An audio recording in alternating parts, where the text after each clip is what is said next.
Tuh bagus. Lanjut, siapa lagi yang bisa? Ya, coba Rafa.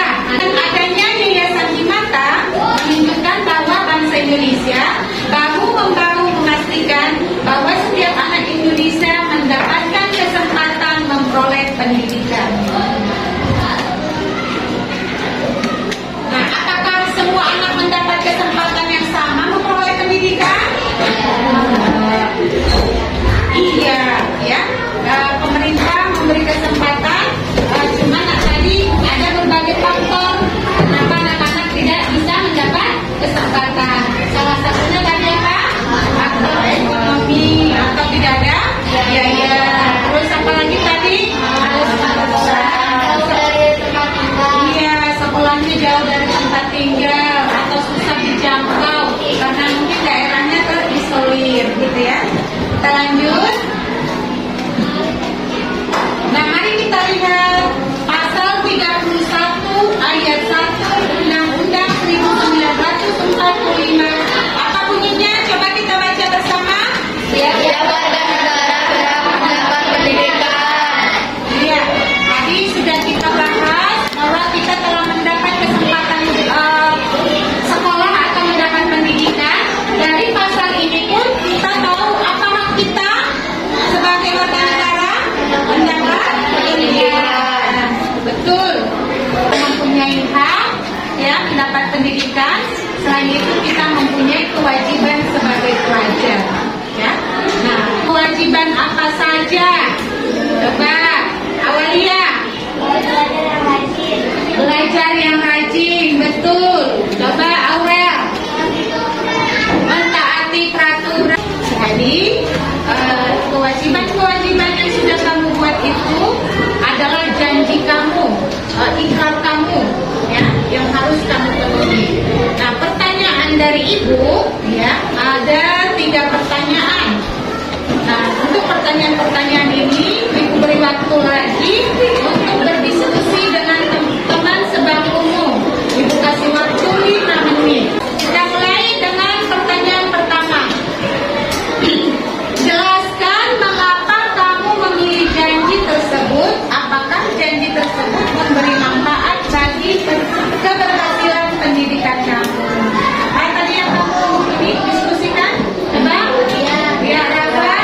Iya, kita harus melaksanakan kewajiban dengan agar lingkungan menjadi nyaman dan tidak mengganggu orang lain untuk memperoleh pendidikan. Bagus. Nih, sudah berhasil kita jawab dari ketiga soal itu, dan yang jawabannya kurang pas boleh ditulis ya. Ditanya temannya tadi apa jawabannya. Oke, kita lanjut yang terakhir. Apa yang bisa kita simpulkan dari kegiatan ini? Apa yang bisa kita simpulkan? Bahwa kewajiban harus kita penuhi karena bermanfaat bagi kita untuk memudahkan mendapat ilmu. Bagus ya. Oke. Nah, sekarang agar konsentrasi kalian kembali lagi ya, dari tadi kita sudah 2 mata pelajaran, sudah 2 sesi. Kita lanjut ke yang berikutnya. Sebelumnya kita melakukan SDG dulu. Tepuk pagi. Pagi. Pagi. Siang. Pagi. Sore. Malam.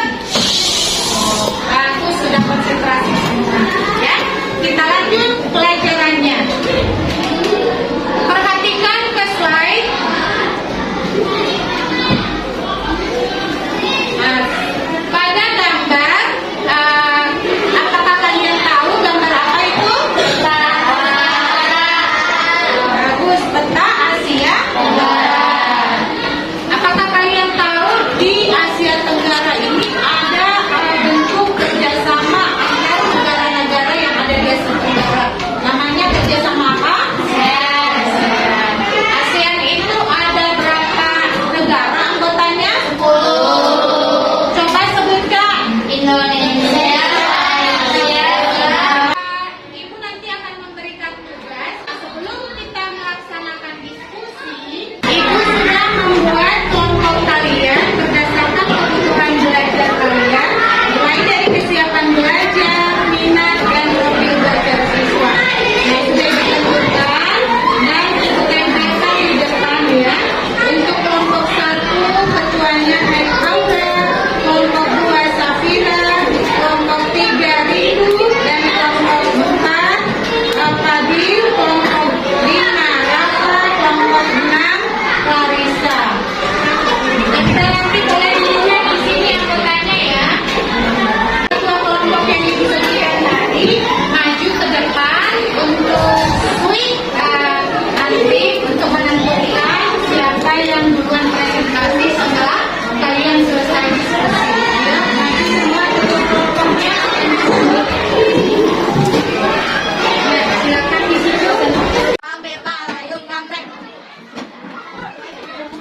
negara Laos.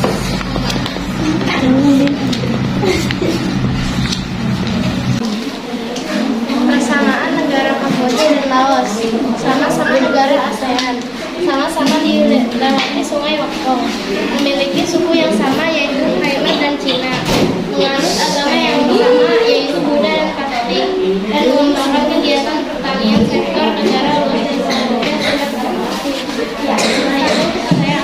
Amel akan memberitahu perbedaan. Saya akan presentasikan perbedaan negara Laos dan Kamboja. Mata uang perbedaan mata uang Laos dengan Rupiah, sedangkan Kamboja rial.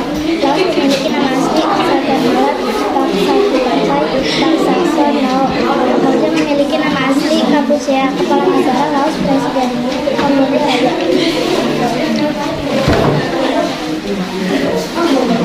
Kami akan memberikan kesempatan untuk bertanya kepada kelompok 6. Ada berapa jumlah penduduk di wilayah Kamboja? Yang ada di wilayah Kamboja sekitar 16,72 juta jiwa. Assalamualaikum warahmatullahi wabarakatuh. Waalaikumsalam warahmatullahi wabarakatuh. Tepuk tangan untuk kelompok 1.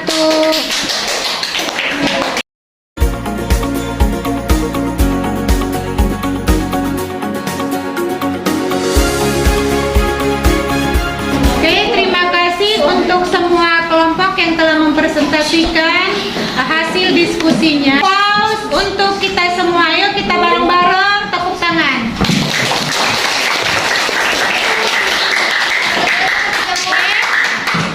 Selanjutnya kita membuat kesimpulan dari pelajaran apa yang kita lakukan hari ini. Ya, siapa yang dapat membuat kesimpulan? Oke, Rafa. Penting dari artikel dari anak jalanan. 1. Anak jalanan berprofesi ada yang mengamen, memulung, hingga menyemir sepatu. Anak jalanan yang ternyata bersekolah salah satunya di Yayasan Himata Jakarta Utara. Di Yayasan Himata ada 400 lebih anak jalanan mengayam pendidikan secara cuma-cuma. PKBM Himata hampir serupa dengan sekolah formal. Selanjutnya, sebelum kita mengakhiri pelajaran kita hari ini, kita menyanyi dulu. Kita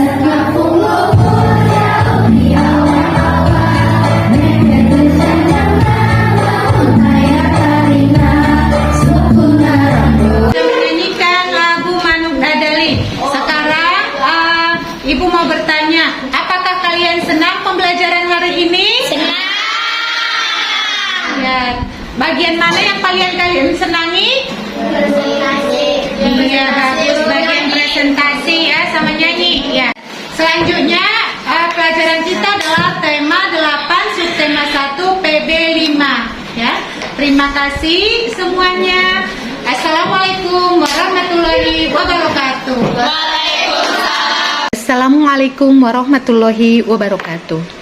Perasaan saya ketika saya melaksanakan perencanaan dan pelaksanaan proses pembelajaran berdiferensiasi dan teknik KSE merasa tertantang sekaligus senang sekali. Kenapa saya merasa tertantang? Karena harus bisa memasukkan unsur-unsur pembelajaran berdiferensiasi dan juga teknik KSE dalam pembelajaran. Merasa senang karena ada usaha guru terhadap potensi murid yang berbeda-beda, sehingga murid juga merasa senang karena kebutuhan belajarnya terpenuhi. Saya melaksanakan pemetaan kebutuhan belajar murid yang dilakukan melalui pengamatan pada pertemuan-pertemuan sebelumnya, di mana saya melakukan pemetaan kebutuhan belajar berdasarkan kesiapan, minat, dan gaya belajar mereka, dan memasukkan 3 strategi pembelajaran berdiferensiasi, yaitu diferensiasi konten, proses, dan produk. Pada diferensiasi konten, anak-anak saya bebaskan memilih materi yang mereka inginkan, yaitu 2 dari 10 negara dan dari berbagai sumber yang berbeda-beda. Sedangkan untuk diferensiasi proses, saya membebaskan mereka di mana tempat yang mereka sukai untuk melakukan proses pengerjaannya. Selanjutnya, untuk diferensiasi produk, saya pun membebaskan mereka memilih produk yang mereka inginkan, tentunya sesuai dengan kesiapan belajar mereka. Dan selama proses pembelajaran, teknik KSE dimasukkan agar siswa siap dan merasa nyaman dalam melakukan pembelajaran. Adapun pembelajaran yang saya dapatkan setelah melaksanakan praktik pembelajaran berdiferensiasi dan teknik KSE, saya belajar bagaimana membedakan kebutuhan belajar murid-murid saya. Selanjutnya saya juga belajar bagaimana menyusun RPP dengan memasukkan unsur-unsur diferensiasi dan teknik KSE yang tepat. Saya juga menyusun media pembelajaran yang sesuai dengan kebutuhan belajar murid saya, dan ternyata murid-murid saya mempunyai perbedaan kesiapan belajar, minat, dan profil belajar, sehingga mereka juga terfasilitasi dalam membuat produk yang sesuai dengan yang mereka inginkan, namun tidak mengurangi kompetensi yang ingin dicapai. Pembelajaran yang dilakukan tanpa paksaan, sehingga anak-anak merasa bebas, merdeka, dan pada akhirnya tujuan pembelajaran yang diinginkan tercapai. Teknik KSE juga membantu kesuksesan mereka dalam mengembangkan kemampuannya, dan pembelajaran berdiferensiasi dan teknik KSE ini sangat sesuai dengan filosofi Ki Hajar Dewantara, yaitu menuntun kodrat anak agar mencapai keselamatan dan kebahagiaan setinggi-tingginya. Selanjutnya ke depan saya akan lebih sering lagi memasukkan pembelajaran diferensiasi dan teknik KSE ini di RPP saya. Sekaligus saya akan selalu melakukan perubahan-perubahan terhadap kekurangan-kekurangan yang ditemukan di sana-sini. Demikian refleksi saya. Assalamualaikum warahmatullahi wabarakatuh.